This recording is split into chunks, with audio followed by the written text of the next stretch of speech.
Vous écoutez Radio France Internationale. Nous sommes le vendredi 18 juillet. Il est 18h à Paris, 16h en temps universel. Le journal en français facile. Diane Berger.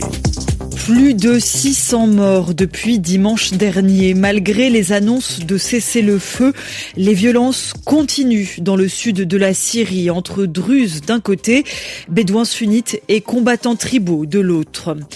Les discours anti-étrangers montent au Japon. À 2 jours des élections sénatoriales dans le pays, nous écouterons des immigrés inquiets face aux messages haineux qu'ils entendent parfois. Et en France, la haute autorité de la santé ne se prononce pas sur les transitions de genre des mineurs.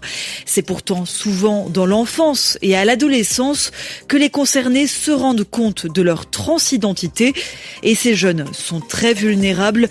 Les 2/3 des adolescents trans ont déjà pensé au suicide.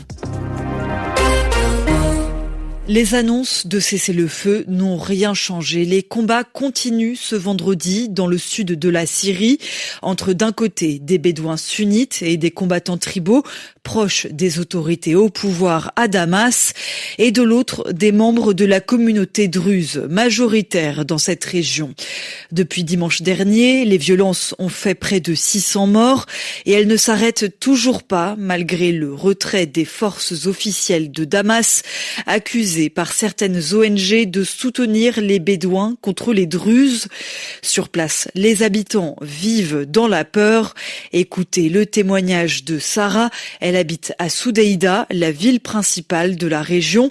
RFI a pu la contacter ce matin. 2 membres de ma famille ont été tués dans leur maison devant leur mère et leur fille. Et aussi beaucoup de jeunes hommes ont été tués dans les rues.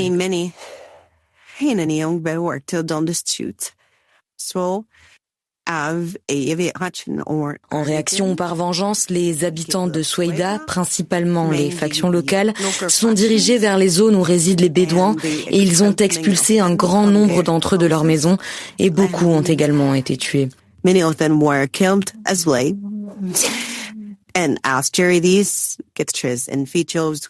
Après la publication de ces images et de ces vidéos sur Internet, les Bédouins ont décidé de lancer une attaque contre Soudeïda hier à 20h. Ils ont commencé cette attaque. Jusqu'à présent, les combats se déroulaient dans la banlieue de la ville, mais maintenant ils se rapprochent de plus en plus. Les assaillants refusent de se retirer et les forces gouvernementales les ont laissés faire. Elles leur ont facilité l'accès à la zone. Les Nations Unies réclament des enquêtes indépendantes, rapides et transparentes concernant ces combats dans le sud de la Syrie. Israël, de son côté, annonce envoyer de l'aide humanitaire aux Druzes syriens, des colis alimentaires et des fournitures médicales. Le bombardement israélien meurtrier sur une église de Gaza hier provoque de l'émotion. 2 responsables chrétiens se sont rendus dans l'enclave palestinienne ce vendredi. Le pape Léon XIV et le premier ministre israélien Benjamin Netanyahou ont également échangé au téléphone tout à l'heure. Le chef des catholiques en a profité pour rappeler sa préoccupation face à la situation humanitaire dramatique dans le territoire palestinien. Il appelle à un cessez-le-feu et à la fin de la guerre. Benjamin Netanyahou a lui dit ses regrets. L'église, selon lui, a été touchée par un tir indirect. Gaza, où la défense civile a recensé au moins 14 morts ce vendredi. Des Palestiniens tués par des frappes israéliennes, notamment dans la région de Khan Younes, tout au sud, et dans le nord du territoire. Le journal en français facile.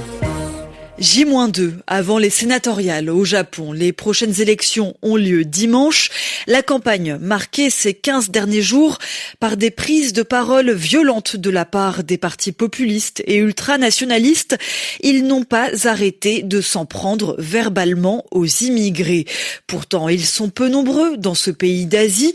Moins de 4 millions, c'est 3% seulement de la population. La branche japonaise d'Amnesty International a dit son effroi face à ce qu'elle appelle une dérive xénophobe contre les étrangers, et ceux rencontrés par Bruno Duval à Tokyo sont également inquiets. Aung, qui est birmane, a mal vécu la stigmatisation des immigrés tout au long de la campagne électorale. La situation reste très compliquée dans mon pays où tous les jours des gens souffrent, voire meurent. Je vis donc dans la hantise permanente qu'il arrive quelque chose à ma famille qui est toujours là-bas. Dans un tel contexte, l'hostilité ici envers les immigrés me pèse. Un peu de chaleur humaine, d'empathie, de solidarité, tout cela me manque terriblement. Lycéen, kurde, Ramazan, 15 ans, a vu sa demande d'asile rejetée en première instance. Il a fait appel et attend avec appréhension d'être fixé sur son sort. Je ne compte plus le nombre de fois où on m'a dit « mais rentre dans ton pays ». Juste, je n'ai pas de pays puisque je suis apatride. Je suis extrêmement inquiet pour mon avenir. Si on me renvoie en Turquie, ça sera terrible. J'y serai en danger de mort. Je ne demande qu'une chose, que le Japon me protège. Mon rêve, c'est de pouvoir vivre en sécurité ici. Continuer à bien travailler à l'école, puis trouver un emploi. Le Japon est le grand pays industrialisé qui octroie le moins le statut de réfugié. Chaque année, 90% des requêtes sont rejetées. Pour autant, on boucle, des candidats populistes ont fustigé, je cite, « les demandeurs d'asile purement factices qui ne sont aucunement persécutés ». Bruno Duval, Tokyo, RFI. Londres se joint aux nouvelles sanctions de l'Union européenne contre la Russie, des mesures pour punir Moscou. Plus de 3 ans après le début de l'invasion russe de l'Ukraine, Bruxelles compte concrètement mettre en place des mécanismes pour faire baisser le prix du pétrole russe. La Russie répond qu'elle va faire en sorte de minimiser les conséquences de ces nouvelles sanctions, réduire leurs effets sur l'économie du pays. L'ancien président du Brésil va devoir porter un bracelet électronique. La Cour suprême du Brésil accuse Jair Bolsonaro et son fils Eduardo d'inciter à des actes hostiles. L'ex-chef d'État d'extrême droite qualifie la sanction d'humiliation suprême. Rappelons qu'il est également jugé en ce moment dans une autre affaire, accusé de tentative de coup d'État après sa défaite à l'élection présidentielle d'octobre 2022. Dans ses nombreuses batailles judiciaires, il a reçu un soutien de taille, celui de Donald Trump, le président américain. Il menace d'imposer des droits de douane supplémentaires au Brésil si jamais Jair Bolsonaro est condamné. Un chantage inacceptable, répond Lula, l'actuel président du Brésil.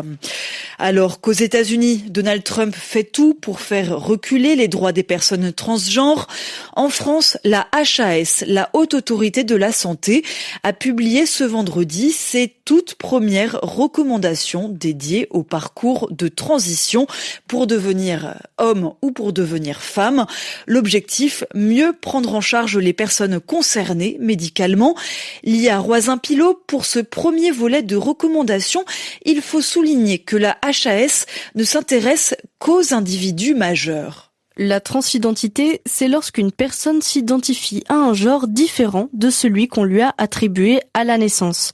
Certains concernés veulent entamer une transition physique. C'est possible gratuitement à partir de 16 ans, via la prise d'hormones notamment.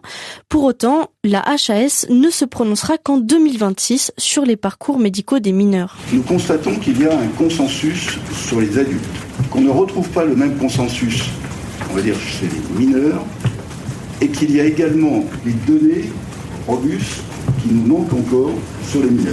L'organisation Solidarité Trans dénonce ce report. Elle évoque des pressions politiques extérieures. Alice Vaud est porte-parole de l'association. Nous, on n'est absolument pas satisfaits. En fait, aujourd'hui, il y a une urgence de santé publique concernant les mineurs. C'est un des publics les plus en difficulté, c'est un des publics les plus soumis aux discriminations. Les recommandations internationales, les recommandations scientifiques, la pratique qui a eu lieu jusque-là sont très claires sur l'utilité qu'apporte la transition chez un mineur, qu'apportent les soins de transition. Et d'après une étude publique canadienne, 2/3 des adolescents trans de 14 à 18 ans ont déjà pensé au suicide. L'IA Roisin-Pilot. Et puis en sport, Tadej Pogačar creuse l'écart au Tour de France. Il vient de remporter l'étape du jour, la 13e de cette mythique course cycliste française.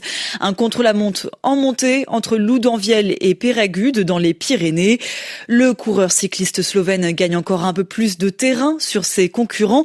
Il a 4 minutes et 7 secondes d'avance sur le deuxième de la compétition, Jonas Vingegaard.